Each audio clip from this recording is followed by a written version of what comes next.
ഫയർഫോഴ്സിലെ ഇന്ധന അഴിമതിക്ക് പൂട്ടിട്ട് സർക്കാർ. വാഹനങ്ങളുടെ ഇന്ധന ടാങ്ക് കപ്പാസിറ്റി അടിയന്തരമായി പരിശോധിക്കാൻ നിർദ്ദേശം. വർഷത്തിലൊരിക്കൽ വാഹനങ്ങളുടെ മൈലേജ് പരിശോധിക്കണം.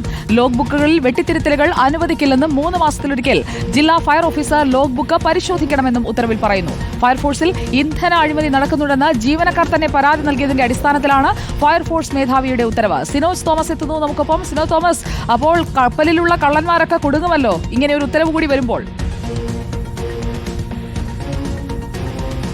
തീർച്ചയായും സുജയ പാർവതി, അതായത് ജീവനക്കാർ തന്നെയാണ് ഇതിനെതിരെ പരാതി കൊടുത്തത്. അങ്ങനെ ധനവകുപ്പ് ആദ്യം അന്വേഷിക്കുന്നു, അങ്ങനെ ആഭ്യന്തര വകുപ്പിന് റിപ്പോർട്ട് നൽകുന്നു, വിജിലൻസും അന്വേഷിച്ച് ഈ ഫയർഫോഴ്സ് ഡിപ്പാർട്ട്മെന്റിന് കത്ത് നൽകുന്നു.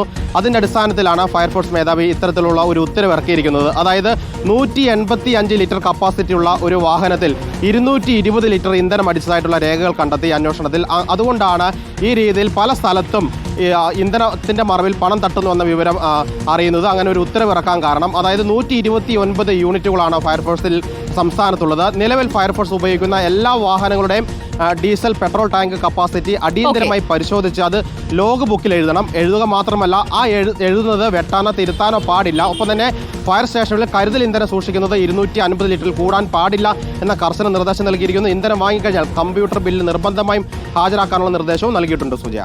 ഓക്കെ, ലോഗ് ബുക്കിൽ വെട്ടിത്തിരുത്തൽ പറ്റില്ല, ഇന്ധനം മോഷ്ടിച്ചാൽ പിടിവീഴുമെന്ന് ഉറപ്പായിരിക്കുകയാണ്. സിനോജ് തോമസ് ആണ് വിവരങ്ങൾ നൽകിയത്.